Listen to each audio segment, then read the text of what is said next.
Oh,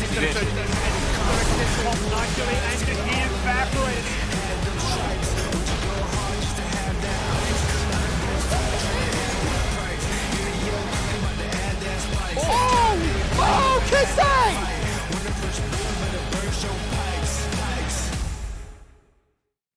Ladies and gentlemen, dinner is served. It is time for Menulog mealtime here on the LCO, delivered by Menulog. Of course, it's time for you guys in chat to drop those menu pogs and win yourself a $30 Menulog code to use for dinner tonight, to use for dinner tomorrow night, or lunch, dessert, who bloody knows. But I know that today is apparently International Cupcake Day. So I will allow muffins, but I want to hear from you guys what your favorite cupcake / muffin flavor is. Kitty, you're first. I'll start off. My absolute favorite cupcake / cake flavor is red velvet. I don't know what they put in red velvet. Apparently it's just red colored chocolate mud cake. Yeah, nothing. But they just make it red. A lot of sugar. I love A lot of it. I don't yums. know what they put in it. They just put in red, and I love Effectively it. marketed too. As far as I know, red velvet is the biggest lie of the food industry. Wait, They don't really? do anything to it. They just change it to be red. It's like red lemonade, right? Like creaming soda. It's just... Yeah, but like the real creaming soda is go-to. It is. Oh, It is. But that's not. It's not red when it's real creaming soda, is it? Yeah, it's not red. It's like brownie. Yeah. Yeah. Either way, Red velvet's really good though, don't get me wrong. I'm gonna lean towards... Oh, no, I need more time to think. Skimmy, what's your favorite cupcake / muffin? I'm going to go for apple cinnamon. Oh, apples. Yeah, Oh, a that's bit of, actually bit of a an banger. apple cinnamon muffin pops off. Actually, just apple desserts in general for me, you can't go wrong. Give me an apple turnover, an apple pie, any of that. And you've won me over. Rusty? I'm preferential to the support player who played on the Direwolves and is a good bard player. Yes. That's You'd just eat my him. thought. No. That's my favorite cupcake though. Oh, God. Okay. You don't need to go that far. Right, I was just checking because usually you get a cupcake to eat it to talk about I'm the flavors just of a the sucker for cupcake. chocolate, Mac. Just a sucker for chocolate. Anything's got chocolate in it. Yeah, double my choc, weakness. chip, triple choc, chip, All of bloody it. although I don't mind blueberry as long as it's not a bad one. You can get Like a bad fresh blueberry. one. Yeah, fresh Yeah. one. Oh yeah, it's like a little bit doughy, a little bit moist muffins. They're real good. That's what I just want to talk about that one. Now, after that, you guys, if you did win the $30 voucher, you could go and buy yourself a cupcake, buy yourself a muffin, deliver it on Menulog. You know, I'm sure there's some shops on there that can do some of those. We could probably, you know, get old Pete out the back to get us a couple of cupcakes here right now. Speedrun eating muffins on cam. Maybe. I don't know. I don't want to put him on the spot or anything, but could do that. Either way, I believe that is it for Menulog mealtime. We'll wrap things up and start talking shop. We'll start talking about this next game we have on the cards, which is going to be a fun one. Direwolves up against Mammoth. I'm really feeling like it's a Mammoth pull-through. I want to see a follow-up from yesterday, personally. So let's talk about Mammoth first and see if they are, in fact, bringing in that same roster. They will be. Papryze and LEG, the fresh faces for the Tusks Up gang. Did all right yesterday, didn't they, Skimmy? They certainly did. Welcome back, Papryze, to the competitive landscape. Looked like you didn't really step out of place once, really. Ultimately, played the Kayle. Maybe a few sketchy moments in lane up against the GP, but he held his nerve. You know, he never went for the flash. He never burnt the ultimate to try and hold onto himself. Scaled into infinity and did it beautifully. I think LEG had a beautiful LCO debut as well, right? The Nami, it hit. I mean, those tidal waves are doing a lot of really good work, and I think it's just a great addition to the team as a whole. They just look like they've turned over a new leaf, and I think, as I said yesterday, right, you really want to see them go from strength to strength as a split one, when they get that big upset win over Pensnet and then go, oh, okay, why can't we beat anybody else? So, fingers crossed. I need to say that Kayle definitely rhymes with scale, and that's exactly what we saw yesterday. You see in usually most Kayle games, unless they get off to a terrible start, but Papryze played slow, just let himself scale out of this damn world, and pretty much played out of his mind. So really happy to have him back. He said in that interview as well, it was weird being the oldest on the team and having that voice, but he also kind of enjoyed it as well. So Rusty, any takes on this Mammoth game again from yesterday, and if they can do it again? Yeah, I actually think that Mammoth had a really good draft overall, right? Like, we can talk about the individuals, but I actually do want to give a shout out to the whole comp, right? Viego with a Kayle ultimate on it is a much more accessible diving champion. It worked really nicely. The Lucian Nami felt correct, and kind of like everything that we set up for Mammoth to succeed, they did. Yeah. And of course, elated for it. Yes, always very, very happy to have that one. Any key points from you, Kitty, before we start talking about Direwolves?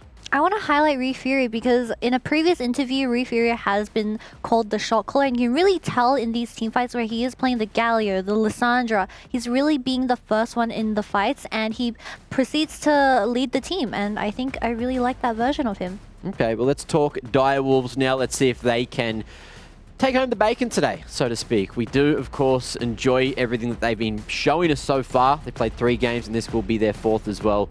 That bot lane, yesterday had a curious character that Bulldawg was playing. Rusty, I think you were pretty fond of it.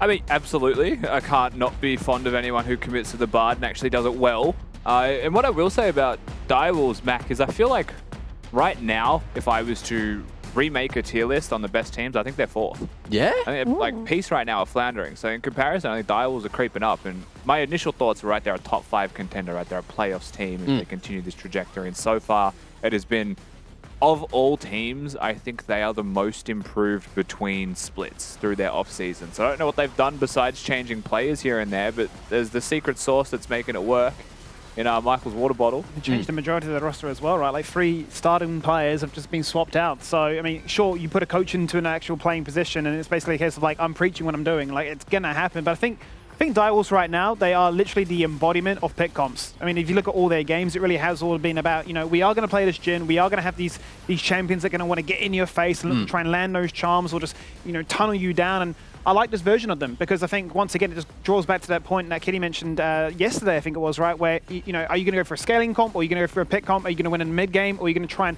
hope that it reaches like a 30, 40-minute game, which is exactly what happened in this one here. I think my favourite thing about this is that Poltron has picked Nocturne a couple of times now. Just, going real hard in the paint with it and just turning off the lights like we did here last week. It's been quite a bit fun here in the studio, but also Poltron just having a lot of fun in the server. And also in that interview, just hearing his take on it, hearing the rest of the boys' takes on it, they're just really happy with how they're performing at the moment.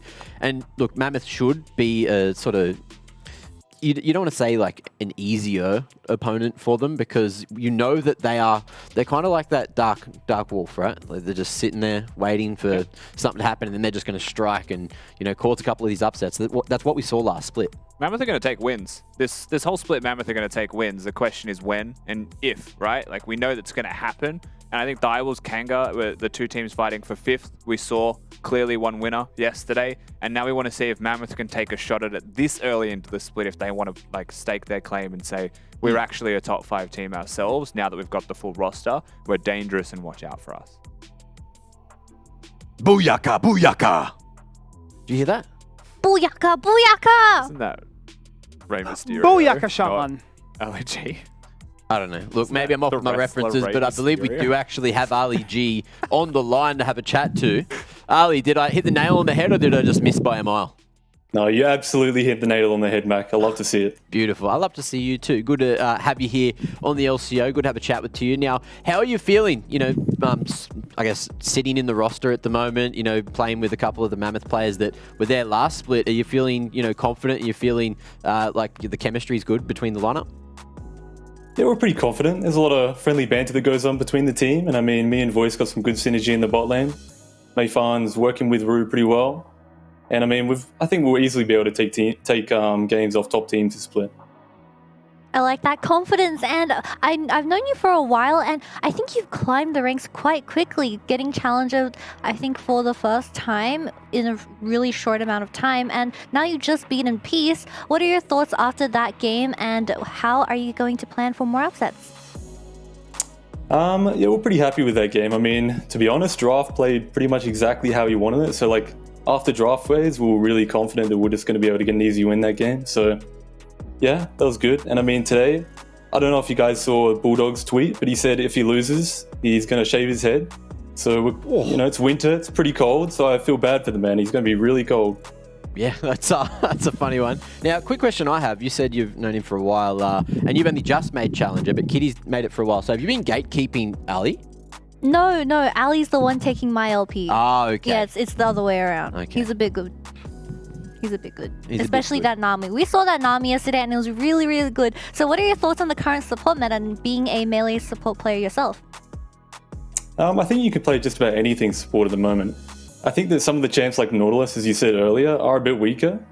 But I mean, I think there's still plenty of good engaged supports to choose from. Like, Rakan, Ro. I think even Tarik's going to be pretty good next patch. But yeah, I think Enchant is also really viable, so it's good meta.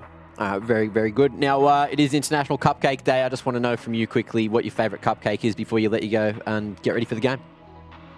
It's got to be blueberry. I mean, the classic. Ooh, I got a mate here. All right, well, good luck with the game, and I will see you after if you win. Thanks, Mac. Catch you later. There's Ali. Good to chat with him. Well spoken. Well spoken. Very well spoken. Yeah. Yeah, So man. supremely confident. Yeah. It's what you want to colour be. for Bulldog's head. What you want to be. That's a bald bulldog, huh? I Bulldog. can't picture it. He's got a big head of hair at the moment, doesn't he? Yeah. He wears a cap, but he's hiding some hair underneath. And he's got like the facial hair. When you say you're going to shave your head, head to toe. oh. That's a eyebrows. No. No, he's just going to shave his head. No. Oh God. Oh, wow. Anyway, look, you guys get your Twitch points ready because we want the Dev fan vote. We want your points going to other people or, doubling your points or whatever. I don't know. The last game was, relatively close. I think Chiefs still sort of edged it out with that Dev fan vote. And I'm expecting this to be sort of Direwolves favoured. I feel like Mammoth are going to be the underdogs. Look, you said it. Direwolves' form right now is looking ridiculous. But I think it's a good time to have a quick look at our predictions to see which way we're all swinging with this one. And it's just me going for Mammoth, which is probably a mistake because Rusty on 11-2, if I get this wrong, then I'm just going to be the only one sitting here last. You know how we joked about you getting the itch to go for underdogs? I won't lie, I have that itch. I exist with that itch. I'm an Australian male that just wants an underdog to win at all times. It's just written in the stars. Yeah. I've suffered. I've no doubt you will here as well. We'll see. We'll see if that happens or if I catch back up to Kitty and Skimmy. That's the other possibility here. Now, Kitty, talk to me. Why do you think Direwolves have the edge over Mammoth here? I think the biggest reasoning is because Mammoth just got their entire roster back on track, and we've seen from Dials they have had really promising results where I think they can be a fourth team like Rusty said. For Mammoth, I'm not quite sure yet, although their game against Peace was really, really good. Yeah. We don't know if that was just a one-off thing or if they're going to be consistent throughout the entire split. I would say they've had very different strength of schedules as well. Like, I think Mammoth have come out the gate straight away and taken on Chiefs and Pentanet with not their full roster. So then, their stats are going to look a lot worse compared to Direwolves, who've had a much easier run. Like, if Direwolves win today, they'll be kicking themselves thinking we should be 4-0, given how close that game up against Peace was. So I would say that, Direwolves are definitely the favourites, but I wouldn't count Mammoth out. I'd say it's like a 60-40. Yeah, I'm thinking 60-40, but I've put my eggs on the 40 today. Mammoth have momentum. If you're going to give Mammoth anything, they do have momentum coming into this one. Yep. They're a confidence team, as you heard, so wouldn't be surprised if they start this one with a bang. Yep, and I believe, do they have blue side again? I guess we'll check in just a moment. I don't know. Either way, that can definitely, affect how strong Red. their Their draft. Their draft. I was going to say how good their glass is. I'm hoping, look, their glasses are all sorted and everything. Either way, look, draft isn't too far away. Do we expect anything crazy coming through? Are we, thinking maybe a Kale will slide through? Or do you think that's going to be a target ban? No, I don't think you can ever ban Kale, but red side for Mammoth kind of does give that as an option. I think you'll probably just ban the Lucian and we'll go back to normal draft. It is so weird that we have seen 6 Lucians. I think it should be the most banned AD of all of the duos in bottom lane. Yep. Yet we've seen it picked that many times and has a 100% win rate. Like, yeah, that's probably the part that changes the most. Just wait for Reufury to say, well, if you're playing Cal, I'm playing Kassadin, and we're just basically saying, put this game on hold until level 16. Ooh, we have seen him play Cass He before, loves haven't it. we? He's he has a couple of those sort of like, out of left field picks, doesn't he? But we haven't seen too many so far this split. He's been pretty, with the meta so far. So I guess maybe this is a good point to pull it out, try to cause that upset, try to catch Direwolves napping on something. I think that could be a pretty solid affair. Now, I prepared this one earlier. Kitty, would you like some gum today from Five Yes, Gum? please. You would? All right, beautiful. Well, it's a perfect time to grab it because we're going to Peppermint? jump on off. It's time for Champ Select for game number 2 of the day. Let's find out what happens as Mammoth take on Direwolves to really answer the question, right? What does momentum look like at what is now full force, and can Direwolves continue to be in such hot form? Yep, certainly the question we have to ask, right? Does the form stop here for Direwolves, who you kind of highlighted could be undefeated at this point with the games that they've had so far, but nevertheless, we get straight into this draft. Wukong as a first pick makes a lot of sense. If we quickly go through the bans here, Lucian taken away. Kindred seems to be a now constant target ban away from the Direwolves.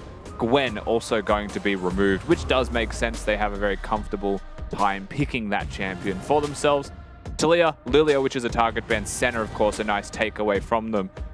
Probably looking at like the Jinx Lulu type bottom lane here for Mammoth, I'm guessing, in response to what is now an Ezreal Karma locked in. And I think now's a good time to highlight Karma's win rate sucks. Karma Ezreal is still good. You have to be good at it. What does this mean then? Does Bulldawg just want to go bald?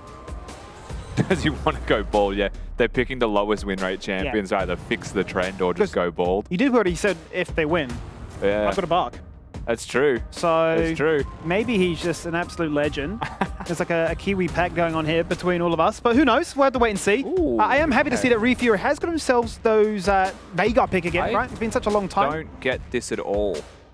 I feel like Renata excels when someone's got a high damage ADC, you know, or like a real threat for a team fight locked in. Sure. Ezreal's mobility, Wukong has mobility, Karma's really fast. They can get out of the hostile takeover, I believe it is called, at any time, right, with the mobility that a comp already has. Renata is a decent enchanter that can do well into other enchanter matchups, but excels into things like the Nautilus, right, where your Q, your hook is actually exceptionally useful. So right now, I see this pick as something that just deals with Wukong and is almost a deterrent for further dive, but I don't think Direwolves look at that Renata and they're worried. I think they're actually confused. Like, get rid of hyper carries, right, that Voice will pick here, perhaps the Twitch and the Cogmore. Maybe it's a Vayne angle from Voice, and that's what we're waiting for, the 5-head draft here. Wouldn't be surprised. Really wouldn't be surprised. Vayne but does well into Ez. You'd feel a lot more valid, right, playing the Lulu, given what you've seen so far. Absolutely. I mean, there's no denying that Ronaldo is an insane champion at the moment, but you don't want to be going into an AD carry that is predominantly 90% spells. Yeah, also just the choice of the Veigar first pick is like absolute confidence from them, right? So I think Mammoth have an idea in their head, they have a comp in their head, they're not caring about what the Dials are picking. They're drafting for themselves right now, first and foremost. They're going to take away the Gangplank and the Camille. It could be a Nah for Papryze. Those are two champions that Papryze also plays. It could also be the Aatrox if he's going to blind pick. And we also know that Papryze loves tanks, perfectly fine playing them. You know, could be anything. Could be a Scion for him, but getting the counter pick, threatening the KO again, I guess. Could certainly be the case, yeah. Cal, Cho'Gath, it's not too shy to play that one as well. But it does mean that if you're going to be playing your comfort picks on the side of Mammoth with the likes of this Veigar, then Siuman is certainly going to say, Akali is my go-to. It's one of those picks that will always get banned away from me. And the Swain's going to come out too. And the Akali for Siuman, the assassin player, gets his favorite, almost signature assassin at this point. Knows his matchup as well, right? It's not always the best matchup into a Veigar who can put the cage down if you hit E1. Does also deal with the ultimate as well of Akali pretty nicely. Sylas actually going to be the lock-in here into the Swain, presumably as a top lane matchup. Yeah. Most top laners will be familiar with Sylas. It is a champion that has existed up there for a couple of years now. I believe it was most often seen into Ornn and Sion. Primarily just because you can go like Conqueror with W max and you'll always outlast them. Swain's build's also quite supportive and you can steal the Swain ultimate. So there's a lot of value there for Mammoth. I like that. The one thing I want to talk about here, Skimmy, is the Kalista. I think the choice of Kalista is often paired with engaged supports. Now, you can kind of engage with Renata, but you have to imagine you pull her in, you throw the Renata out to them. Now she's ranged, so she's not going to cover the full distance. When you hit, you go to your auto attack range away from them, which is why you want to be a melee support. And then she presses ult, which is like taking a second, squat and saying stand still real quick, say cheese, and then presses the ult that wafts out slowly. Like, it's not exactly a combo.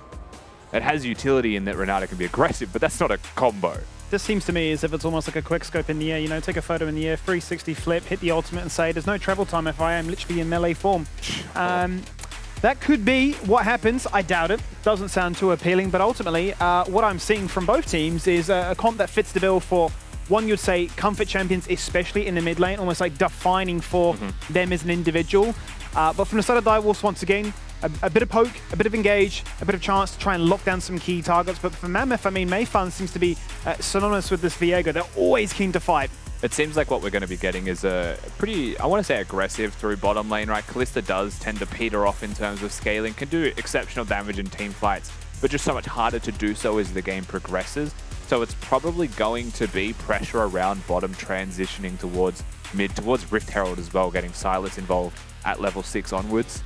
Try and make some big impacts around objective-based team fights, probably, where I feel like you just mentioned, Direwolves aren't going to be going crazy for the fights. They're more than happy to wait for a Swain Claw, to have Siuman on a flank angle, just have Danteh harassing and poking with Bulldawg first and foremost, find the correct window before they go for the all-in assault. And it's interesting to see, right, what variation of the Swain will we get? We've seen it in the mid lane. It's played that much more supported build with the Imperial Mandate. We've seen it played in the top lane into this very matchup up against that Sylas. That was played by Winter on PGG, and he actually opted for the Everfrost, right? Always the staple is going to be that Rylai's. You need that lockdown potential for the ultimate, but outside of that, you know, is it Everfrost? Would you even push the Baron and say a cheeky Leandries? I think it's also an Oblivion Orb rush for both of these top laners if they want to have control of the 1v1. So an extra 800 gold has to be expended into the matchup. I think they're also both really comfortable going Merc Treads right now. I think all 4 solo laners are comfortable going Merc Treads just because there's double magic damage that would be sitting in a side lane. So there's a lot of value there that can be seen from boots from all respective solo laners. Lots of stuns across the board and a very explosive, I feel like, second game draft. So it needs to be the case, and we are ready to rock and roll and load into the Rift for that second game to see exactly what it looks like when Mammoth take on Direwolves, when momentum clashes up against potential. And we get to see what happens from the very get-go here. Well, joining me on the line is the coach from Mammoth. It is Ro. Welcome back, mate. How have you been? I've been going very well. I'm excited to see how this game goes. Surely as excited as you were last time. I mean, what a result for the boys. Yeah, I mean, it was a very big result. We were really hoping to get some momentum with the new roster, right? The first game, and winning it just is a really big deal for ourselves and even just for how people see us, right? Yeah, and I mean, speaking of that new roster, what's it been like having Papryze and LG join? I mean, Papryze and LG are just great blokes, right? I love spending time with them. There's lots of banter and lots of fun times, and they're just very, very good at taking and giving back criticism, right? Like, I feel like there's always a lot of traction being made when I'm talking with them and screaming with them, so I expect big things out of them. Yeah, and I mean, we've obviously seen that from the confidence, even in Papryze's interview yesterday. Now, what would you coin this as? Because I think last split was very much a race between Direwolves and Kanga to try and clinch at that 5th and final playoff spot. No doubt, obviously, that's what you're gunning for as well as playoffs, but would you say that you've got the edge to try and find yourself in that 5th spot? I mean, absolutely. I think that we definitely have a strong contention to make it into playoffs. I would be rather shocked if we didn't make it. So hopefully this is the game to kind of prove that, right? Like, Direwolves, I feel like, is our direct competition, as it's already been mentioned. So hopefully we can just show that we will be fighting for this playoffs. I'm really excited to see what you can show in this game. Wish you boys the best of luck, and we'll crack on with it. Thanks, man. See ya. See you, mate. So far, pretty much standard. We've been looking at primarily bottom lane. One of the big things about this bottom lane, though, is whenever you're against a Karma, this is League of Legends 101 for versing Karma, is you're afraid of that bush at level 1. You're afraid that there's a Karma that's just going to throw a Mantra Empowered Q, Karma, Ezreal. That is like their sole purpose. Level 1 gets you to half health, control the wave and the lane because you don't have the best push unless Karma's hitting minions. But having the health lead is more than enough to secure the rest of the lane control. And Mammoth don't place a level 1 ward in the bush at all. In fact, they play for their jungler a little bit early. They walk into lane with relatively short order, but they do get poked out. So LEG having a bit of a struggle early. It's a potion lead, you would safely say, here for the side of Direwolves. With a Doran's Blade start and lots of health going their way. Danteh really feeling himself right now. The shield goes out, exhaust as well. Looking to try and go for the all-in and ignite. It's committed to flash away. Voice is burning, but I don't think it's just enough. It's just expired. One more skill shot would have been all it took. But a Mystic Shot spreads it around, and now, I mean, Direwolves have a huge health advantage. And that early poke becomes an angle that shows itself. Danteh, no hesitation, uses the E forwards. That's what you want to see from Ezreal players. Threatening a dive here is potentially there with Poltron hovering. Both junglers are about to see each other, though. Meifan knows the blue's being done. What is the move here? What do they look for? Both junglers in the area. Poltron going to scout out vision and look to see, what do I go for this play at all? LEG's just going to walk into that ward and say, what do I do? Do I self-cast? I do indeed. He's already hit the clone away. And as somebody who has to be committed to now, Meifan saying, well, what on earth is happening here in the bot lane? Huge advantage, and that's just a lot of experience. and pressure that Danteh gets to flourish in. Dales are now going to be sitting on vision, so if Mammoth take this fight, it is of their own choice. Going back in, are they? Poltron looking to try and juke out again. Once again, all the damage goes on towards his clone. Poltron has the flash across the wall, juking out the vision. Danteh comes across, he's got no mana. He needs to hit one more. He flashes across the wall. A clutch Karma shield, but it's just not enough. The soul has claimed, the kill is found. Mammoth. And the clap back from Reufury. Voice. He's got the Ren stacks. He's got the two-man cage. He's got the double kill. It's a dream. 2 early game. 80 carries that want to snowball hard. And at 5 minutes in, that's exactly what they're finding. Voice of Retribution cannot get a triple, but he's feeling very happy about a double. Just a little bit too far from Direwolves, right? The play was good. You got the heal out. You push them away from the turret. A wave is crashing. That's all you need. Direwolves continue to commit to the play. They're standing on vision. Mammoth want that follow-up. They have the positional advantage because Danteh is hitting minion waves. I think Poltron, Danteh just perhaps not on the same page. That hurts them very much. Wukong top lane here. Oh, he's gone back here. I don't believe it. Papryze has hit the chains. He's in a fairly compromised position now. Yes, he's got that flash, but there's no point burning it. You're just going to get run down, as you saw.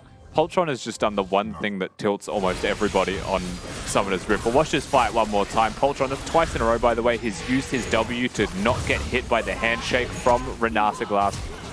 Very well done. Danteh doesn't need to flash forwards there, but wants the kill. Viego gets the reset, which means there's not going to be another death for Meifan. And that's all it takes. Stun connects.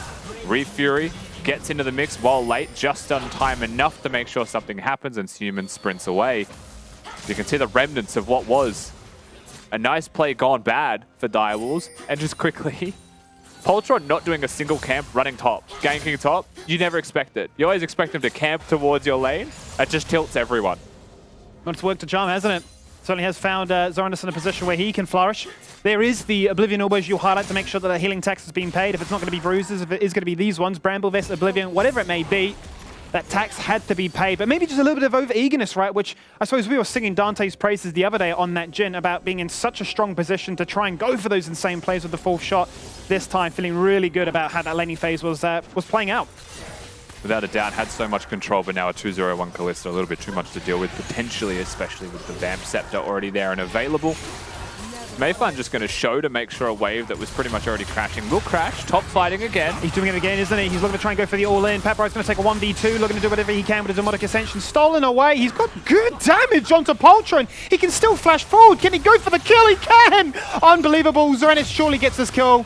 Surely just takes it away. He's hit the flash. Don't tell me he gets out alive. It just doesn't. Okay. He will go down. Papryze makes him work for it. Ends up getting the 1-for-1 trade. That was an Oblivion Orb into the Sylas against what is just a Mana Crystal. Viego still in. He's got the vision, obviously. He knows exactly what's just happened topside, so he's going to do a bit of counter jungling, as you should, and maybe got away with a little bit more too. Yeah, now going to go back towards his own jungle camps, straight towards the red buff. Isn't going to stay and be aggressive because Bulldawg on the Karma was already moving towards that red if he overstayed his welcome. As was Siuman, which is why that damage was taken, to be fair.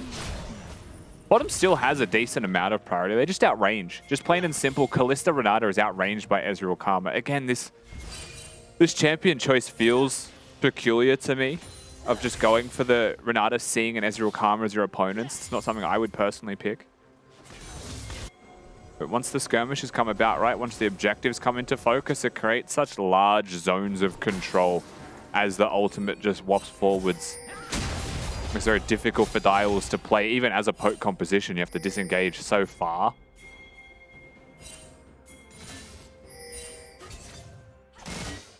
It's silly achieving will be this Veigar in the mid lane. Just wants to hit those skill shots on cooldown, get those stacks, and become a little bit of a menace. Obviously, Predator is so strong to allow you to have that gap closing potential to land all that. But it won't be enough, even with the assistance of the rest of this team, as members start to roam to try and contest that Scuttle Crab. There is the Herald spawning at 8 minutes, right on time. Are they to look to try and start this one up? The wraparound back into mid. It is going to be LEG that comes across. Siuman jumps on through and says, I'm feeling good about myself. Maybe I go in for the 1v4. He's in the Shroud. He is burning. The True Shot Barrage pats them down low. He's being flashed upon there by Reufury. He's going to pay the ultimate price, surely. He needs a clean blow. He needs to be hit. He needs to be ticked first of all. He's got it. He's got the double kill, and that's the reset to stay alive. The timing is perfect there for Mammoth. It means that the Herald's going to be theirs. That was such an overforce from them. It feels like a team on two different pages for the second time this game. This isn't the Direwolves that we've seen the past week or 3 games. This is a team going 2 different directions at the same time. Now a 1 in 3 Wukong struggling to find any kind of effect. But that was very much baited in by Siuman on this Akali. For no good reason, zoning them away while the Herald still has 5,000 health to its name. Perhaps, and of course this is what we're seeing with God Vision. When ULEG was there, Siuman didn't. That might be why he goes forwards. But is it necessary to go forwards in the first place? Right, that just gets measured.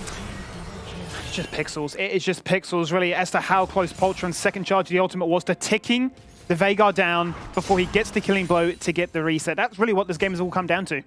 It's definitely been a couple of small seconds, right, as a difference between it. Renata obviously going up clutch there as just a champion kit. Pressing one ability is sometimes all you need to do. He'll do exactly that. I think Butt was pretty much just held in an isolated 1v1. It doesn't feel like any sizable leads have been gained or lost between AD carries during that time. The biggest thing is that Reufury is now 2-0-1 on this Veigar. Feeling really happy about himself. What a start. 10 minutes in, and Mammoth going to be very content that both their major carries are ahead. Have CS advantages, and have item advantages, no doubt, shortly to scream about. That'll put them in a very good stance come that mid game.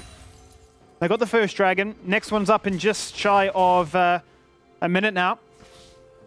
Papryze so afraid. Full health. Just no control on the map right now. Knows that Meifan's bottom, so you can see the experience of Papryze saying it could be a cross map.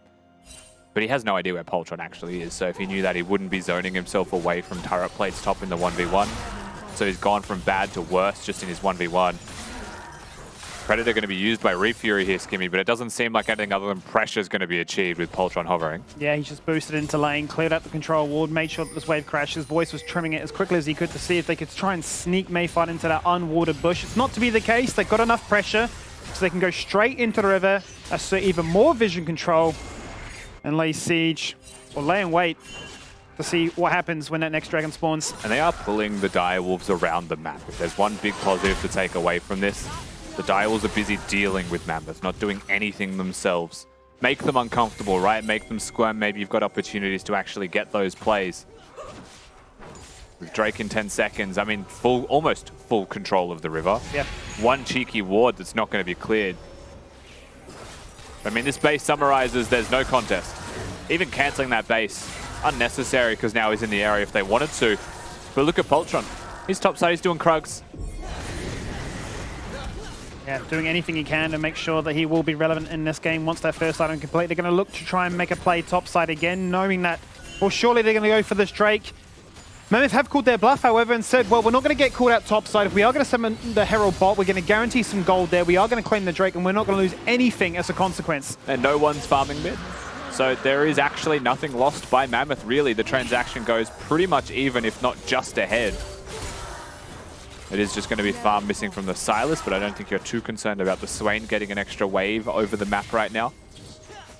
I want to see this Kalista flip for the next Rift Herald. That's probably the biggest thing that you'd want to see from them. Get really active on the map now. You're 2-0-1, presumably with a full Blade of the Ruined King or something of the likes done now. Shield Bow is going to be the choice actually this time around. Still with lifesteal, so Kalista standard. They're going to rush that Mythic item this time around compared to what we've seen already. Guaranteed an instant protection option, especially with the absence of any form of cleanse. And it will be interesting, right, because he's the most fed member in the game. He has been kept in check, you'd say, though, by the Swain up, say, topside. He shouldn't be too far away from completing that mythic item himself. So questions will be raised when that Herald does spawn in 2 minutes' time. What does it really look like for Direwolves if they themselves were to say, we're going to put up a contest for this? And how do Direwolves contest at this point is going to be the question. They need their mythics, or at least their first full items, I think, if they want to have a shot at it. Because they're currently behind, at least in mid lane, opting towards the Merc Trades, which is good, right? Good for the skirmishers, gets rid of the stun duration from a Veigar. It's pretty straightforward. Spoke about this in draft as well, Skimmy. Merc Trades are really high value in this game. Only one person has picked it up, however. Papryze goes straight towards the boots of Lucidity. Would rather deal damage, even though he is in no control of his lane. Danteh, he forced that nice nearly there to disengage away. The pressure unrelenting in the spot lane. That one small blunder, and it really has compounded from that point onwards. Anytime Meifan is unleashed on the map with no camps to take on this half of the map, he's down here and ready to make sure that Danteh's life is a bit of a living hell. The Predator was popped as well. And the Veigar is keen to try and spot something out. He has the flash, he's got the cage, he's got the target he's after. That's Neverfrost on Teleports in. It's an instant flash away, a two-man TP from the side of Direwolves to say, well, this fight is on, and we need some way to get ourselves back into this game already so early on. They will find that kill. It's the Swain that takes down the jungler. And it's Siuman with the ultimate to take out the Veigar. Yeah, really well played by Siuman. And Direwolves as a whole knew that fight was on, right? They were communicating for so long that it was going to happen. 14 minutes on the clock. The teleports get unleashed, and suddenly Direwolves pounce on their prey. And they do get a couple of really nice kills with no trade, no response. You're going to see Papryze denying a whole host of farm top lane. He's got no priorities on breaking the turret. Just about getting as much farm as he possibly can himself, then gets a good reset off. But we'll watch this fight one more time. Reufury looks to lock Bulldawg in a cage, but the positioning of that cage means that there's no support from his team in the first place, so it actually is wasted, and now he doesn't have it to deal with this Akali. Just gets baited into the play. They get bested in that play. Really well done by Direwolves. Nice little moment. It's a fantastic moment. And the Swain, which was steadily achieving, building up a big little lead in the lane, has opted for that much more aggressive route this time around, right? Has gone for the Andrews. That's a lot of big damage to try and shred these members down low. And if there's some uptime with this ultimate in a close fight in any kind of proximity, it's going to come out trumps. I mean, we can check in with the damage tracker by the end of a team fight. I guarantee he'll be top. And I mean, he'll be dealing damage pretty consistently, right? A lot of low-range champions. We heard from Tally in his interview yesterday. A lot of reasons why you go for and against perhaps the Leandrews versus the Imperial Mandate builds. Of course, Rylai's is still a very nice next item if you can get that one. Not a whole lot has changed about Swain in terms of itemization, besides the addition of the Imperial Mandate build, I feel like. They're pretty much the same old Birdman. It is a nice shake up to the meta. Why is there no bird champ? There is a bird champion, Anivia, never mind. I was going to say there's a lot of bird humanoids. Do you want the Shy to start playing an LCO? No. Menivia top lane? No, I don't want that Anivia to play. You do a little bit of limit testing. Very low limits. Learn on the fly. Nothing matters until playoffs, apparently. The Shy actually limits himself by picking terrible champions. Just doing 40 on the freeway in a smart car. Taking the car for a walk. 20 seconds, third dragon of the game, and once again, great timing, really, of this Herald. They've claimed the second one, they've spawned it again, they've guaranteed that they know exactly where Direwolves need to be to respond. Yes, the turret plates are gone, so this will do a lot of damage. But it does mean they are first into the river, and first to put themselves in a big driving position to get that soul point. Great clone. Well, that cage was on. Just not enough time to have the follow-up there. LEG not going to hit the handshake. Siuman is on a very wide flank. He's actually showing himself. Zorenous is going to be here first before Papryze can join. The Dragon's already gone. The fight might look to try and break out. The cage has already been burnt. The rocket belt's been consumed. The ult across the wall from the Viego, but he's still going to try and chase them through. He's tried to hit the Everfrost to stop him, but as the primordial burst, and it's just been stopwatched out. He just does not care. He's just completely broken his dreams. The Veigar matchup just does not look good in this situation. And the Demonic Ascension is still ramped up and running these members down. The Direwolves have found free and not lost anyone. And that is just an exceptionally bad trade for Mammoth. They'll get the Drake. They'll have the threatening of an Infernal Soul, so you'll be happy with that. Siuman. Uh-oh. Might have bitten off more than he can chew. He's in the shroud. He's dodged out the chains. The vision across the wall there from Papryze, wondering where he's gone. He's gone for the flash. He's gone for the all in. He's claimed it. He has got it. And that's an after effect that might just sweeten the blow here for Mammoth. Close to perhaps chasing down a second one there, Reufury. Will back off at the last second. Just trying to go to a wave again when the play was done. What are you doing, bro? He's got no chill. What are you... No, he's actually trying to lose. Is this just illegal gaming? Who recalls there? So, the observers are zooming in, saying, what is he seeing that we're not? We have God vision, but there was no play. No, why not a centimeter to the right in a bush? I've got nothing for you. Let's watch the Siuman highlight reel instead, because the Akali is a little bit clean. Once this cage goes down, note what he does. He actually stuns himself on the cage to make sure the E connected. So can follow this one through after the stun duration ends. While he misses one, Q still has the R2 to connect, and then a zone is afterwards. You see the Renata ultimate really does nothing at that point, right? It's so slow. Doesn't actually have an effect. Half the fight was not even in that position anyway. And Direwolves, the pressure that was exerted, the fact that Mammoth were just disengaging, not fighting, really sways the outcome. Certainly does. I guess it is the age-old question, right? When you are looking to try and go for something, are we fighting or are we going for the objective and disengaging away? And that's exactly what they wanted to do, but ultimately Direwolves wouldn't let that outcome take place. You know, we're going in, we're going to get these kills, and ultimately it's put themselves in a very good spot, because what was a great start for Danteh, it got undone. Now he's back in the driving seat. Certainly is. I mean, he's got the spikes that he needs. 2 huge items. The Muramon are done, not just Manamune. Feeling extremely good about himself.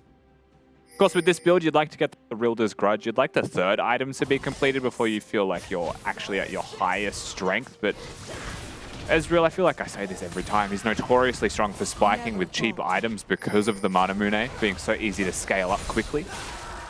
20 minutes in is a pretty good time for that.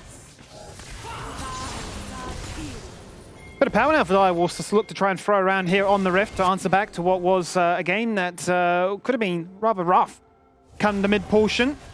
But they find themselves up by a comfortable lead. You'd say just a full item across the board. Interesting from Papryze here as well. He's opted into the Banshee's Veil instead of going like Merc Treads with an ability power item into a poke composition. Just want to highlight how easy it is to actually pop that Banshee's Veil. So that one does leave me questioning why not Merc Treads and then a more impactful ability power item. But nevertheless, he has the magic resistance that he wants. At the very least, that will be achieved. Just a small question mark. You did mention how good magic resist would be in this game. Extra Drinker is there for Meifan as well. Still sitting on the brown paper bags, would love some Mercs as well. And they can find themselves in a position where they can weather that storm, where they can look to try and push through the assault of all that damage, primarily coming from this Swain, but certainly not to be outdone by the Akali once those 2 items are there as well. We've both taken away here, and it does feel like the game right now doesn't exist around Baron at all. The entirety of this game, for Mammoth in particular, is just they'll place a ward to stop it from being done, but the soul point is everything. So 1 ward expended by Meifan. He's got a 2nd control ward in the bank anyway. Actually going to walk mid to take this wave out before the teleports come in. A lot of priority on priority. Look how strong the Swain is now. Rylai's complete, 2 items are there. Bounties between the 2 of them. Yeah. 700 gold, a 1 skirmish for Mammoth, and they're back at an even playing field. And Direwolves, I think, want mid priority and they just want to throw abilities at Mammoth. So the fact that they're being matched right now in mid lane is very curious to me. You could even sacrifice some mid priority to perhaps prioritize the Drake, because you have the threat of the soul. Direwolves have the necessity to contest. So I think finally after that wave breaks and dissipates, we find ourselves here. Ali G, keep your eyes on his ultimate. Could be huge. Two-shot barrage goes across, does break the spell shield as well, so Banshee's gone. The Akali shoving out bot wave at the same time, but forced to group up now. We find ourselves in a bit of deja vu. We're returning to the scene of the crime. The Nevermore goes out, doesn't connect, neither does the handshake. So the CC not being found. Reufury to target, the hostile taker goes across, 3 members berserk, and 1 goes golden again. Siuman this time with his own years says, what can we do? But Zorenous says, just stand with me, boys. Stand and walk forward, and we will burn these members down. The Mammoths will go extinct again, and we will take them all. As he's flashing forward, acting as a tank and a carry, and everything more. He is just far too keen.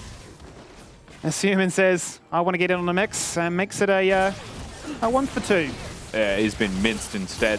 Siuman dies with his flash up, just wants to keep going forward. Cops a full combo from pretty much all 3 members that were there. This does secure the Drake. Direwolves now find themselves denying the Infernal Soul the first time around, but it is still effectively set point 40-15. He's on Danteh. He takes a skill check every single time. Absolutely. Essence Flux Auto. You can't juke that. Great little kill on the mid lane there for Danteh. Well, Menz has just got confidence. We'll watch this one more time first and foremost. Really nice poke here. Good engage. The hostile takeover. You know, it's a decent Renata ultimate, I will say, but there's no damage that comes from it yet. Renata is pretty gated by wanting to hit level 11 for that to be hugely impactful. Siuman gets the flank here. Plays done the second they flash. That was it. Play was done. Play's not done, apparently. Siuman gets owned. And ultimately, look, he could have played that one to perfection again with the zone use to cancel out the ultimate, the Veigar, but he burnt it Yeah, for the hostile takeover, right? So he was key to have a hero's moment and paid the price. I think in principle, right, Mammoth set up in the Drake first. Things were looking good for them. They had the Renata ultimate. They had the opportunities to commit to go forwards. But again, I do personally bring this back to smaller decisions, like what is the Kalista Renata providing for us right now? That's a 3-1 Kalista. All I've seen is running away because you pick this into a poke composition and assassins that are pushing you back. There's a Rylai's Swain that exists on Summoner's Rift. You can't be in that sphere, or you just don't get to hop around. It's tough. And execution only gets harder as the game progresses. Sometimes all it takes is one good team fight, yes, but they've made it hard for themselves, where I think Direwolves picked and drafted much more comfortable. Certainly have. I think it's always been a bit of concern, Kalista, right? You are going to smash out lane and get yourself a big advantage, but come those mid-game moments, if you are up against a team that wants to be in your face, then you are going to struggle a little bit, especially with those predictable movements. But we know that Voice is always keen to try and be that beacon of light, that shining star, a person that certainly towards the end of Split 1 was played a lot towards. He's got the Wit's End complete. That's a fair bit of mitigation now, as well as the attack speed needed to really ramp up on a target. And we can't obviously forget the fact that if they do go for a Baron or try and sneak in a cheeky objective, they've got a lot of insurance policy with those Rens. I will say, though, while there is magic resistance being stacked everywhere, if you actually look at Mammoth's champion builds right now, the Banshee's Veil done, you've got the Hex Drinker there for Meifan as well. You still have to take stock of a 4-1-4 Ezreal with 260 CS at 25 minutes, building his lethality item third, so he's going to have extreme amounts of armor pen. And at that point, once you've got Sylas and a Rylai's and a Swain, how do you ever run away from Direwolves? I think Danteh 1v9s, right? Like, all the magic damage just buys time, threatens on flanks. It's difficult because Swain Akali isn't a double solo lane that I would be happy with, because you don't want to have another AP champion if your mid laner is an assassin. You would rather have a sole AP assassin, right? Maybe a tank top lane instead, because that way they don't want to stack magic resistance as much. It's harder to want to go that path. But the fact that Danteh's large circumvents that almost completely. You can go lethality on your AD instead. Duskblade done. So high tempo, lots of ability haste build instead of perhaps the flat armor pen that could come from a Prowler's Claw. Yeah, we have seen the Prowler's Claw take effect for a bit of time. Or an Eclipse. Eclipse. I don't think Eclipse would have been too bad this game. Trinity Force could be the Sunder as well. Certainly a champion that is very flexible in its movements as to what it goes for. But this would really play towards that 1v9 potential, if you will. Yeah, what does the Duskblade provide over the other two, is the question. Maybe if we have an interview with Danteh, we can ask him why he went for it. Hopefully an answer from a pro isn't Mobifier. That'll be better than TikTok. Yeah, true. We've seen tank nocturnes from TikTok. Anything's possible, actually. Social media gaming. Never fall. Well, we'll give him all that ability haste, as you mentioned. Yeah. Certainly can look to continue to keep them at a distance and make sure that if I am going to be skirting the line, that once I do fully commit, you are down low, either for me to take out or for the Akali to get a penta. And again, it's really simple. We're just seeing both teams focusing on stopping your opponents from sneaking a Baron while prioritizing the Drake yourself. That's really what we're about here. Poltron and Siuman now threatening on the flank. They'll find themselves Meifan as he places a ward. They also popped the Banshee's Veil of Papryze once again. And we find ourselves at an impasse for Mammoth, where they have to really face check through vision if they want to make a play. And that's into an Ezreal that can smash your health down. Into a Swain that can hit you with the claw, and suddenly it's impossible to get in. And like you highlight, Siuman with that flank angle. Looking for that moment. Papryze is going to seize it, and he jumps in, misses Everfrost, misses Chains, but still's going to force the fight regardless. Hostile Takeover connects. Only goes onto Danteh, a few autos into his support player, but both have ascended as the Birdman and look to see who can get that kill. Huge son. He's received the empowerment, but he's fallen on down. Meifan can't get that reset. They've lost 3 already. They've lost 4. It's an ace. It's a flawless one, Rusty. Super clean team fighting again from Direwolves. If there's one thing that we could characterize this team as having, it is clutch late game 5v5s. They rarely fail those at the moment. Danteh going to take himself out the Infernal Drake, once again denying the soul. The rest of the team straight to the Baron buff, and Mammoth reeling. No way to get into these fights. Exceptional damage from Danteh as expected. but 4,300 damage from Zorenous when everyone else has magic resistance. That's hard to do. Much to the point. Very well. Much to the point. Melee range champions having to get in your face to try and put up any form of contest, be it that vision contest or be it a fight like this, and they just get burnt on down. So the one big thing I want to highlight is that Reufury hits a 6 stun on the back half of the fight. Actually gets Danteh, but the exhaust denies a 1-hit because he flashes forwards for lethal. That is actually the difference between Danteh perhaps living or dying. But in reality, the rest of the fight was going so well from Direwolves that that was really all she wrote once it had kicked off, and it kicked off on Direwolves' terms. And that soul point win condition, whilst it still remains there, twice on separate occasions, it's dwindling. And that gold lead is rapidly falling away from them. 8 KR, Direwolves ahead now. And with the Baron, that's soon to be 10. They are crashing those waves, they are prepping them for that siege. And they have 4 members planted in mid lane. Danteh going to steal away the red buff. Siuman going to prep the bot wave. And Mammoth now have 2 very important minutes. So a couple of really important points here, right, is that Reufury, Papryze, no flashes, so they're definitely targets for their opponents engaged, but Danteh no exhaust means that he can get 1 hit if the Karma isn't actively shielding him. And a lot of Ezreals at this point in the game, 3 items, 3.5, are eing forward. Oh, Meifan, he's gone for the hero play. He went for the flash, stun. But Danteh didn't fall for it. He didn't even burn the flash. He was that confident in his ability to land it. And they really hedged their bets on that one, especially given that they were split through the Direwolves. Another play continues. Papryze gets poked out in mid during all of that, so Direwolves can continue their onslaught bottom, but they should be pressuring mid as this wave crashes. Meifan to deal with it. Second voice shows here as well. A wave crashes mid, they can threaten it, but instead they're going to go the safe path. I don't think you ever kill Siuman here, so just kind of forcing him back. Direwolves playing for the top inner turret. Don't want to take a risk. Don't want to break an inhibitor turret. Don't want to throw the game away.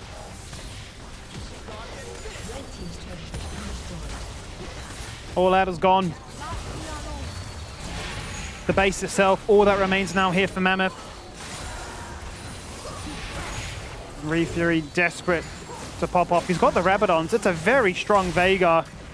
He just needs a moment where the rest of his team can follow up and collapse upon these huge cages. The fights continue in this 4-1 affair. Papryze taken into the Akali down to 50%. They're on towards these inhibitors. The mid one's already fallen on down. The second one might be a committed to. I'll have to look to try and wrap on through.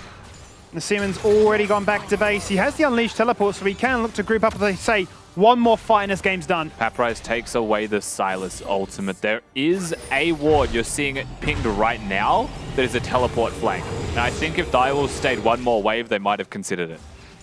But that's gone. And so it is just going to be 1 inhibitor in mid lane now. Admittedly, a Kalista or Veigar perfectly fine at clearing these waves. I don't think that's going to be something that is crippling for the map state. And mid's also the easiest one for them to clear safely while still being able to play for these major objectives. And speaking of, once again, we're playing for a Drake in a minute 20, and it feels like this reset from Dials will be with the intent to go towards that Drake.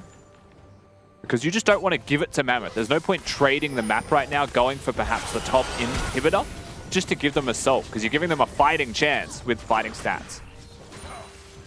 Which would be huge, given how explosive Mammoth's composition is. They need any kind of advantage they can find right now. Danteh, by the way, I will say 32 minutes into this one, has my tick of approval for Ezreal players. One of few. Hard to come by. I don't approve of many people playing Ezreal. They all think they're good, and then they're not. We might get a Karma win. We might. Who knows? Karma win. 0% might suddenly become a number a little bit higher than that one. Poltron goes in with a 2-man cyclone, instantly goes golden. With that stopwatch having been consumed, the second charge is fantastic. Overlap that with the true shot barrage, and the Kalista's just dead. Hit a heal, but could not hit a flash for safety. Papryze is stun on the ultimate, but then in goes Siuman and just causes havoc. He goes golden. They put their hands up in the air because they will concede this fight inside their base. It's a Veigar against the world, and you know what? He does not win. It's the second ace of the game, and that's Direwolves closing this game out at 33 minutes in a few moments, a few over-eagerness moments, but ultimately one team fight in the mid-game, and it's back to business.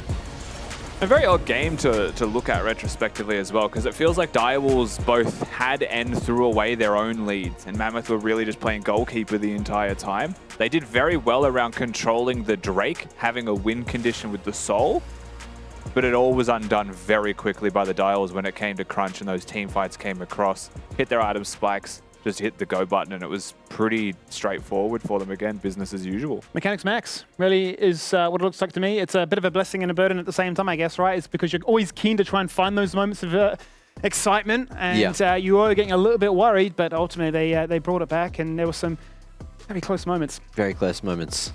Terrible predictions from some members on the couches here. I count for more than one member, but look, at the same time, I'm getting behind myself with these predictions. It's a little sad because Mammoth started strong. I thought this is looking good, and I feel like this fight and then like one after this that was sort of a follow-up to the Drake that Mammoth got just sort of spiraled the game back in the other direction.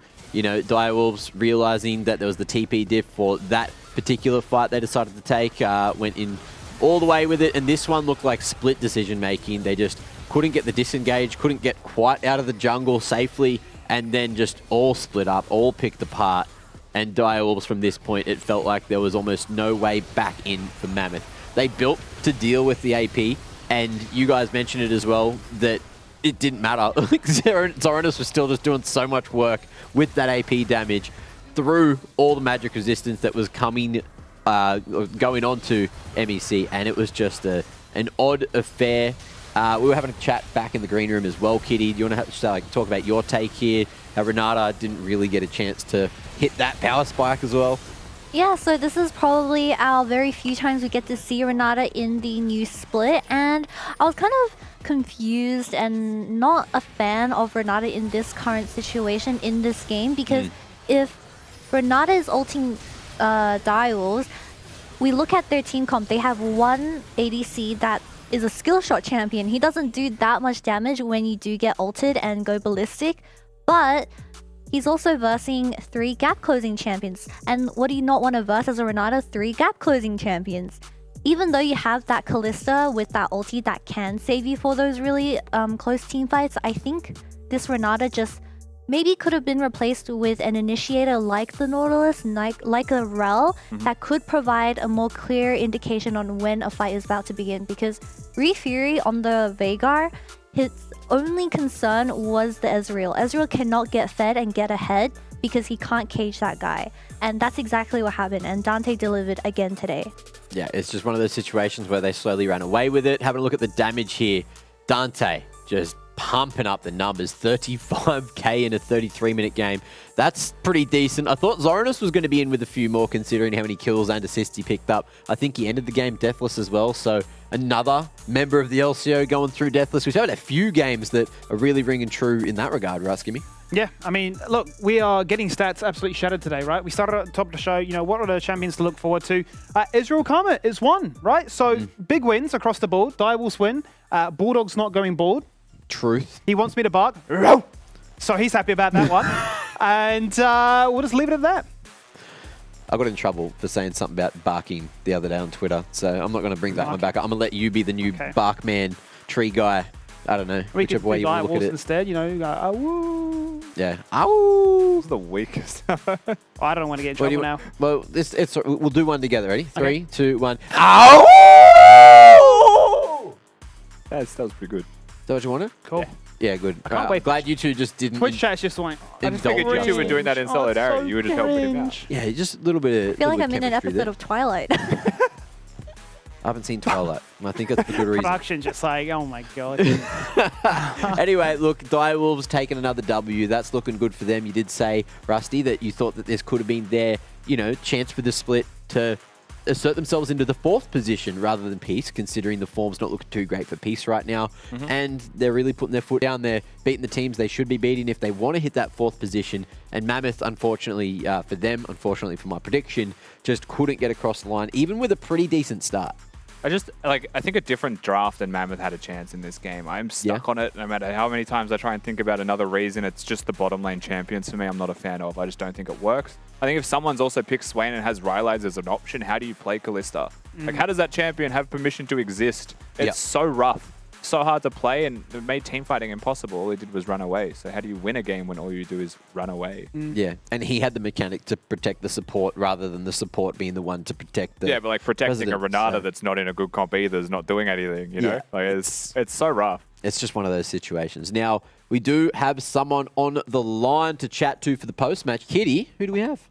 We have the man Siuman for tonight's interview. So, Siuman, ni hao, hello, how have you been? Yeah, I'm fine. How about you, Kitty?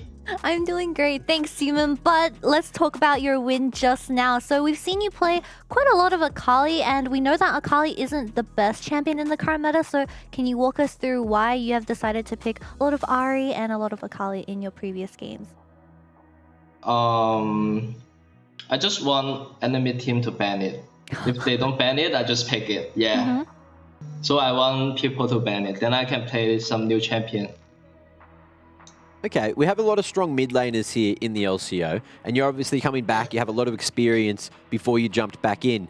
But I want to know, where would you position yourself, and what would your goal be as a mid laner here for Split 2 of the LCO? I think I don't think LCO have the best mid laner, but it's defense advantage. But everyone is good, so yeah, let's see. Yeah, let's see indeed. Now, we're going to let you go. That was, look, a great win for Direwolves today. I'm sure you're going to be able to carry that performance across into the coming weeks. But for now, it's time for you to kick your feet up because you've got the rest of the week off. We'll talk to you later. Bye-bye. Bye-bye. That was Siuman. So good to have a quick chat with him. Now, time to start talking about our Dare MVPs. And while you guys have a discussion on who you think is going to be, I want to grab myself a Dare. Perfect time for it. Oh, me as well, Mac. Surely, mate. You want one too? Yeah. You know, I actually polished that marker off in Fiend. no time at all. Mocha. The old Mocha. The The old Mocha. Mocha. You want another one? Yeah, mate. Oh, beautiful. Legend. I know your flavour. Thank you, bro. Kitty, Rusty. I'm good. I just had a nice thank tea. you. All right, beautiful. Well, I'm going to grab one of me no sugar added ones again. Why not? Just the breath though. Also, I'm Roll not up. sure how much of a discussion this is on MVP. I No, feel it's like not. Can But we no, just- no one kicked it off. I was No, hoping but what I someone mean is I feel like it's just Danteh. Okay. Oh, I was going to be like, can we say it all together in 3 seconds and just expose who's the The weak link. imposter? Oh, yeah. that would've- Well, now my we're all on bad. the same But- My page. bad. Among Us. Zorenous. The imposter. I was going to say It's that. obviously Rusty because he said it out loud. Oh, I was. It's sussy. How about on the count of 3, we also say who the Dare MVP is going to be? 1, 2, 3. Danteh! There's 4. I did Boom, 4 boom, with my boom. fingers. But Danteh, congratulations, the Dare MVP for this second game of the day. 6-1-10. It wasn't deathless, but it was a spectacular performance with 40% of the team's damage done. 35k damage. That man has really shown us what he's made of. And it's still early days for his career here in the LCO as well, Skimmy. So tell me what else was impressive about him. It was just so much confidence, and it looked really good to me that he just wasn't shaken by the fact that, you know, what was such a great start for them in Carmen with a health advantage. Yeah. The fact that they went for that massively prolonged trade in the bot lane where Reufury can wrap around and look to try and turn things around and make sure that this Kalista is fed. It didn't really shake him at all. He just said, you know what, I'm going to get fed. I'm still going to get these 2 items. We're going to get into a position come mid-game where the likes of myself and the Swain are going to link up and say, you can't ever get close to us. Between their 2 slowing components, with all the skill shots, it was a case of, I believe, and he certainly did that, and rightfully so gets MVP. Yeah, he certainly deserved that one. And you guys at home deserve a 3rd game here for the night on the LCO, and that's going to be coming up just after the break. Don't go too far because you can get to feast your teeth into this one. It's a form check between Order and Peace for the 3rd game of the day after the break.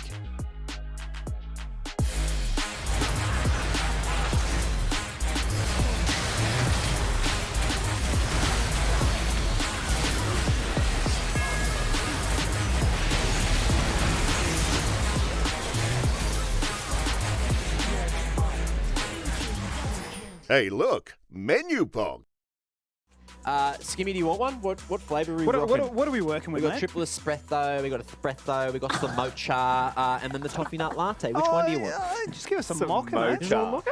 Some Chicken mocha. mocha. You know, the A mocha. mocha. Everyone loves a mocha. I'm having an espresso myself. Yeah, cheers, mate. No added sugar as well. So keeping it. Hey, anyway, You can only sit here if I get a dare as well.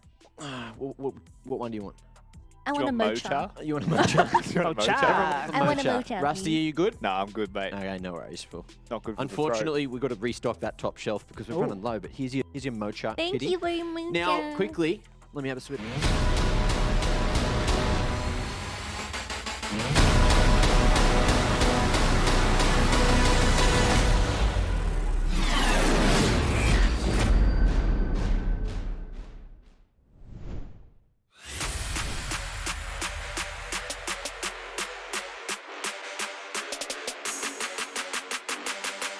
Here exactly in response. Lisa going, oh, that's a beautiful Dragon's Rage. A flashback across the wall. A preemptive dash from Guncrab's Tom Kench. And in goes the Shurima Shuffle. Knocks back 2. It's a double, though, for Tien on the sideline.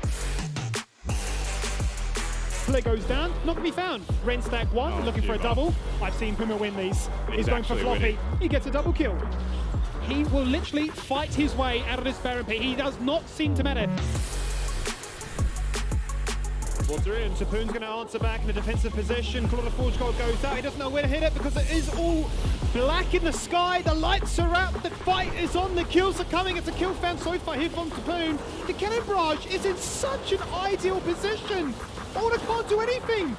It's a triple kill. It's an absolute disaster.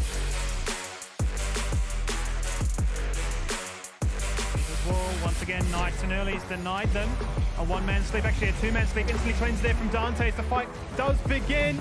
And they jump in with Tyrant, looking to try and lead the line and slam dunk them home with a win here. Siuman's jumped on through. He's got the R2 charge, but he's going to go golden once. And then as he comes out, slash through them all and take them down and say, that is an ace.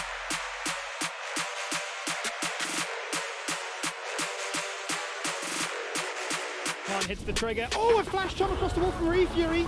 An instant ult away. Meifan jumps in. It's a drive-by that literally did nothing. That is a disaster. And then Yuri comes across and says hello, but it's all Brayden who's got a triple kill. He's eventually been shut down here by Voice. The ultimate, they're going to answer back, both going into bird form and looking to try and take down those key targets. It's a 1-for-1 trade so far. There's going to be a double kill here found by Predator. He's looking to try and make it a triple kill. He wants them all. He's still alive, but they have found 4 members